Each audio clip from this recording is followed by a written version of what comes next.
Hey guys, it's Miss Mac. It's 2019. These are my New Year's Eve party glasses. Just thought I'd rock them for a minute for you guys before we get started.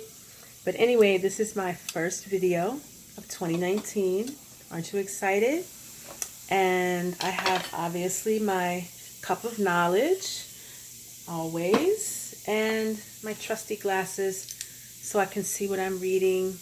It's actually Wednesday night, but I decided to make the video early so I can post it tomorrow, Thursday, and it's ready for you guys on Thursday when you get home for Friday's lesson. So I'm really excited about our new book, Brown Girl Dreaming. How many people are super excited about the book and really like the book so far? Leave me a message in the comments and tell me what you think about the book. If you like it, if you love it, if you hate it, if you think it's boring, if you think it's great, leave a comment after you watch this video. Also, I want you guys to check out my playlist because on my playlist, there's a video. Some of you guys watched that video on Monday when we did our launch, when we did our group work. And it's about a 5-minute video, Jacqueline Woodson talking about Brown Girl Dreaming. And I think it's a really cool video to watch. It gives you some insight about her as an author, her as a person. She tells you a little bit about her life and her kids. And so I think it's definitely worth a look. Also, I posted a video. Remember we talked about motifs during chains, and we know that motifs are images, symbols, words, ideas, could be colors that are repeated throughout a text and have a specific meaning or something that the author wants you to sort of move your thinking towards. And many times motifs help us to move towards theme. And so a motif can be one of those kinds of literary elements that help you to determine theme. Okay? Remember we talked about signposts, and one of the signposts was again and again. And we know that when we see a particular image or a symbol or a word or an idea that's repeated over and over again, we know the author is trying to tell us something or give us clues about the theme or what the author wants us to learn or understand through reading a story. And even though Jacqueline Woodson's memoir is nonfiction, it has a lot of narrative elements. And so we know that. Guys, join me on page 45. We're going to be reading pages 45 to 58 tonight. It's the beginning of part 2, The Stories of South Carolina Run Like Rivers. And so your annotation focus tonight is motif. And we know that motif, I'll say it again, are those literary elements that the author uses to create an image or a symbol or a word or a color or an idea that's repeated again and again throughout the text. And if you watch that video that I posted in my playlist, I think the playlist is called Brown Girl Dreaming on YouTube. Check out that video on motif, and it'll really help you to understand Friday's lesson and actually all of the lessons for next week. So here we go. Page 45, get your books out. Our names. Oh, my light just went dim. Okay, I got it back. Our names. In South Carolina, we become the grandchildren, Gunner's 3 little ones, Sister Irby's grands, Mary Ann's babies. And when we are called by our names, my grandmother makes them all one, Hopedale Jackie, but my grandfather takes his sweet time, saying each as if he has all day long or a whole lifetime. Okay, we're on page 46 at the next poem, Ohio Behind Us. When we ask our mother how long we'll be here, sometimes she says for a while, and sometimes she tells us not to ask anymore because she doesn't know how long we'll stay in the house where she grew up on the land she's always known. When we ask, she tells us this is where she used to belong, but her sister Caroline, our Aunt Kay, has moved to the north. Her brother Odell is dead now, and her baby brother Robert says he's almost saved enough money to follow Caroline to New York City. Maybe I should go there too, my mother says. Everyone else, she says, has a new place to be now. Everyone else has gone away. And now, coming back home isn't really coming back home at all. So let's stop there. Are you noticing any ideas or images or words that are being repeated?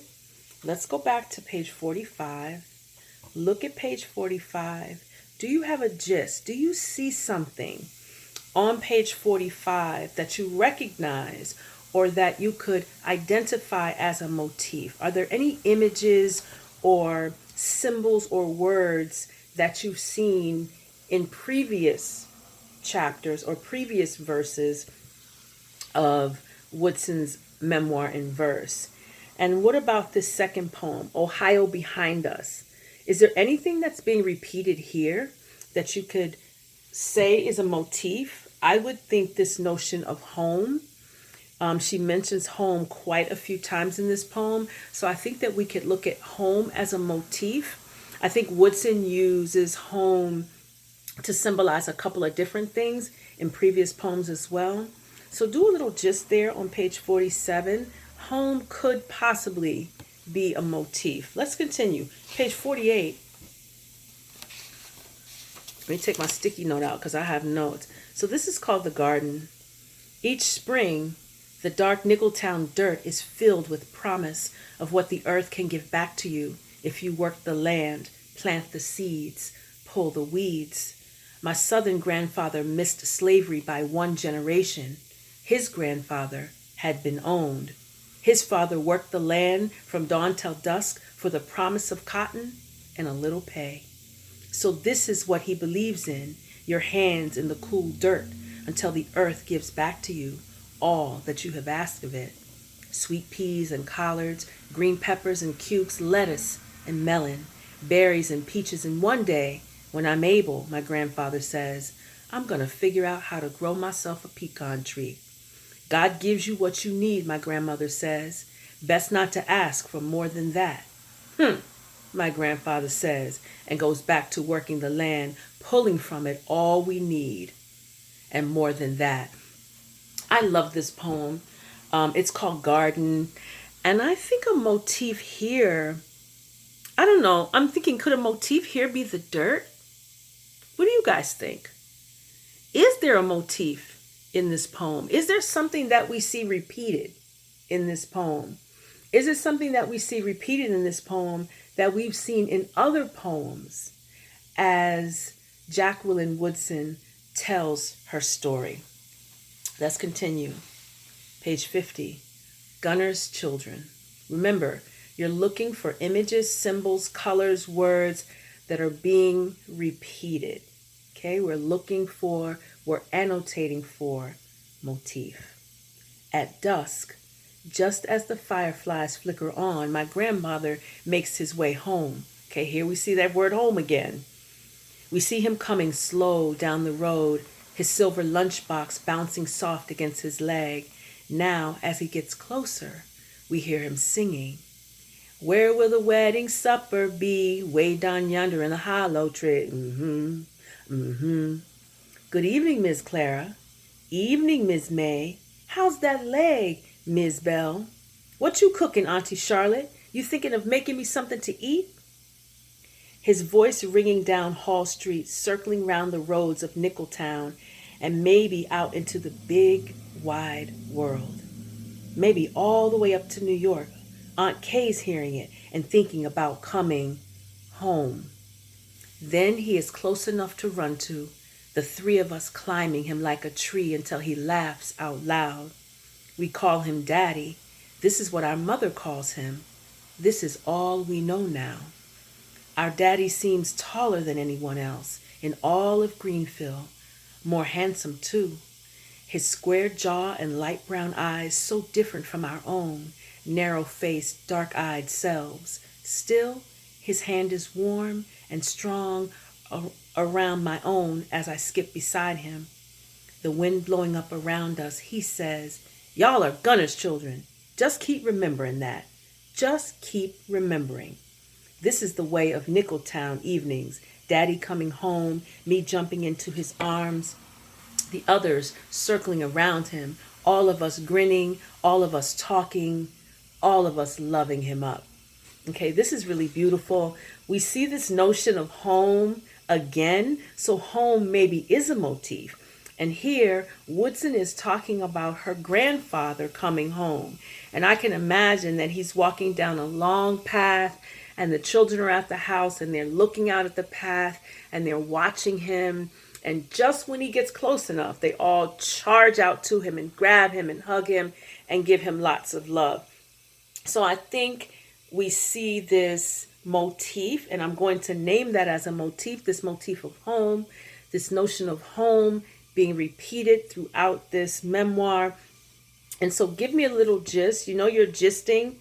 2 gists per page is our new 2019 groove. Our 2019 jam is to make sure that we have 2 annotations per page. So you can give me an annotation about the motif of home, or you can give me a little annotation about what this poem is about. What is the theme of this poem? Okay? Who are the characters in this poem? What is the setting of this poem? All of those literary elements will help you to understand.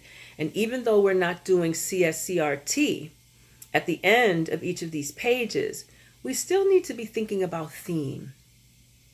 What could be a possible theme for this poem? Write that at the bottom of page 51. I'm going to look for that on Friday. I want you to write at the bottom of page 51 a theme statement for this poem using the motif of home.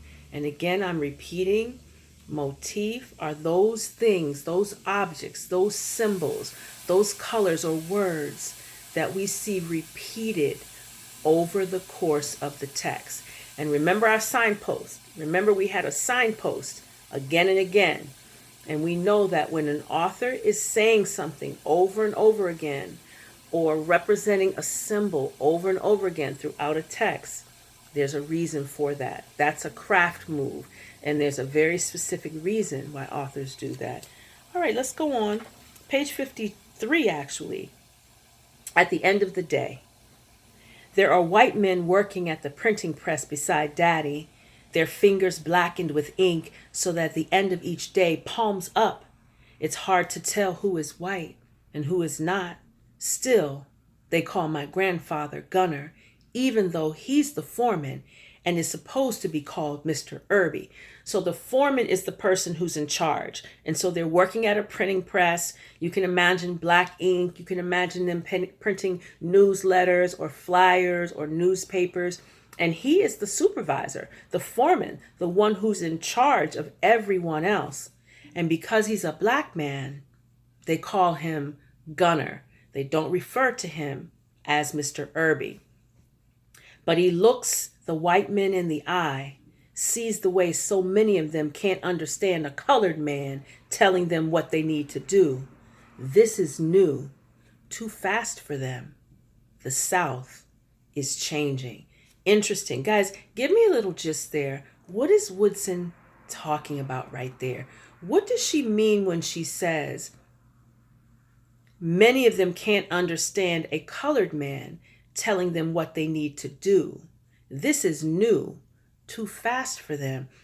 The South is changing. Give me a little gist right there. Highlight, circle, underline, and then give me a little gist right there. What do you think Woodson is talking about there? I'm going to look for that on Friday.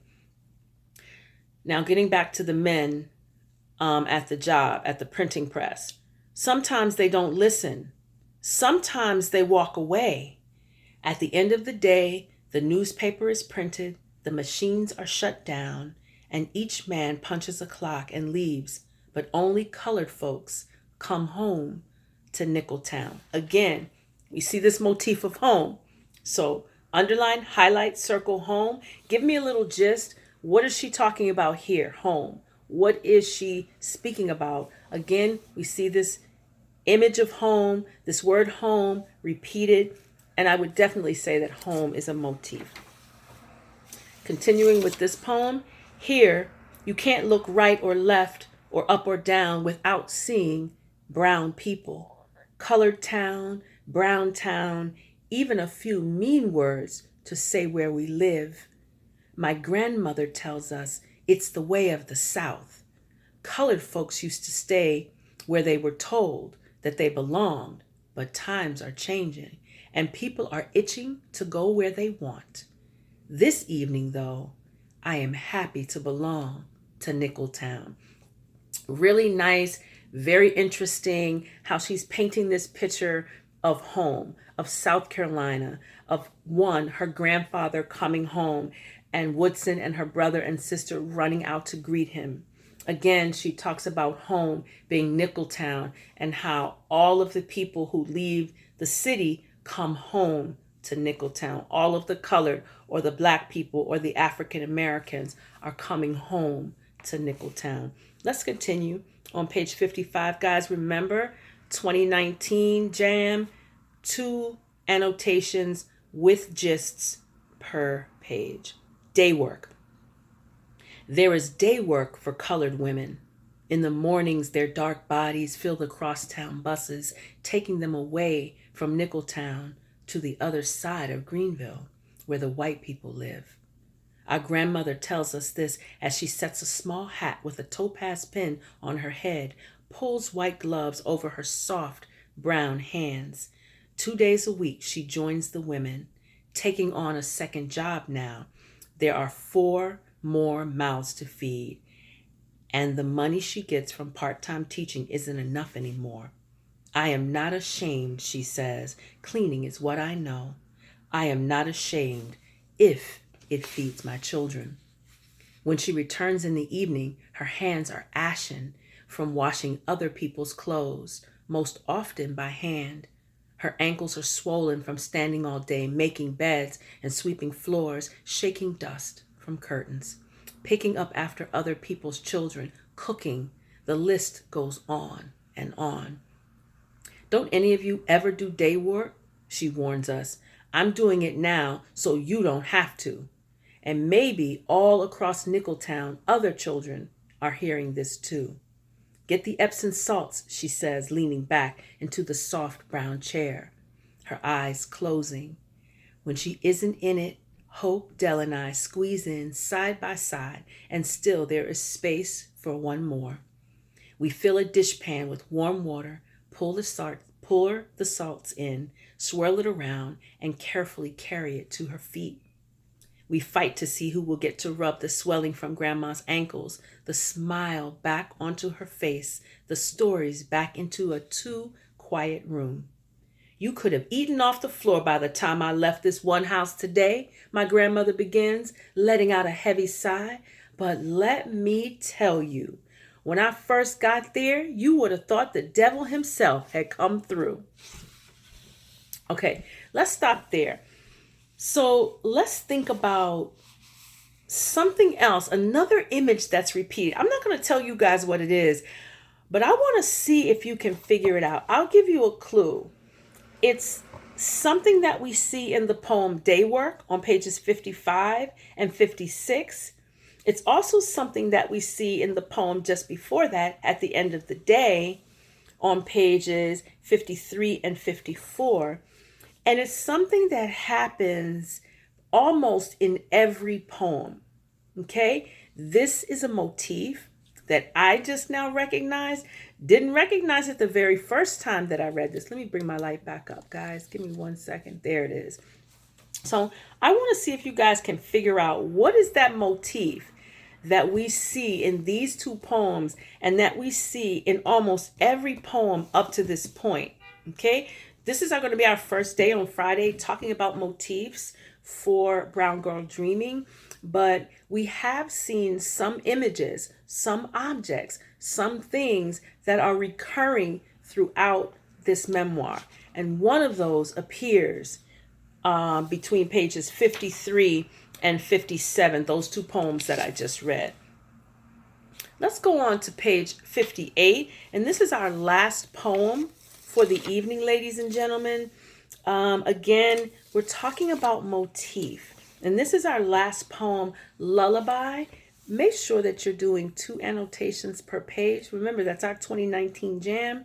Lullaby, page 58. Join me, won't you?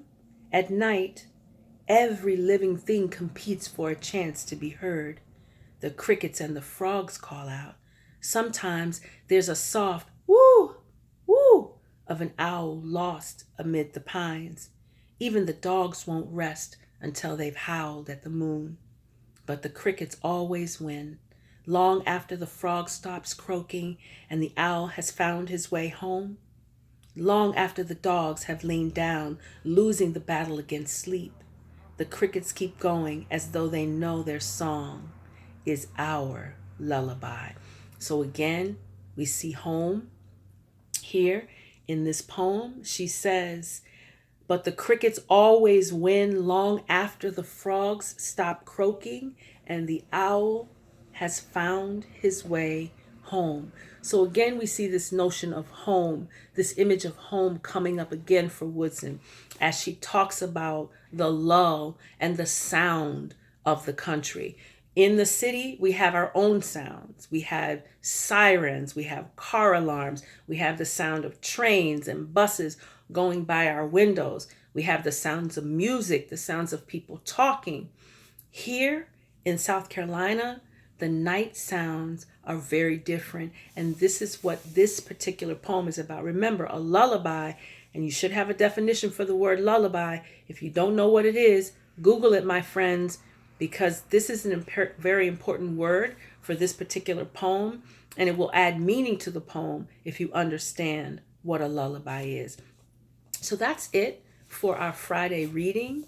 I'm going to close now. I'm going to remind you of 2 things. One, watch the Jacqueline Woodson video. It's about 4 minutes. It gives you great insight into who she is as a person and an author. And also make sure that you watch that video on motifs.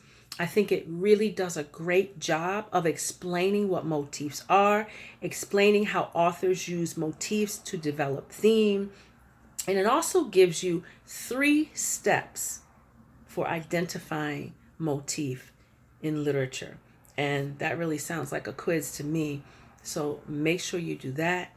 I ask you guys to bring your writer's notebooks home because I want you to watch that video and take notes on motif. I'm going to be looking for about 4 very specific things. And if you come in on Friday with your notes taken on that video, you can have one of 2 choices. You can have 10 extra credit points, which I will put into Power School, or if I'm super impressed by your knowledge of motif and the notes that you've taken, I'll drop 1 of your lowest quiz grades. So that could be game changing for a lot of folks. Okay, so those are the 2 gifts that I'm giving you for watching this video, watching the motif video. I think you should watch the motif video before you watch this video. Have your notebooks out so that you can take notes. And if you have those 4 important points, you may either get 10 extra credit points in Power School or drop your lowest quiz grade.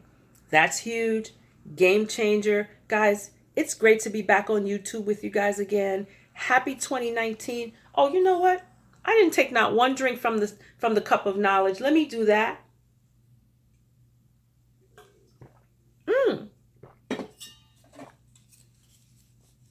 Happy New Year, guys.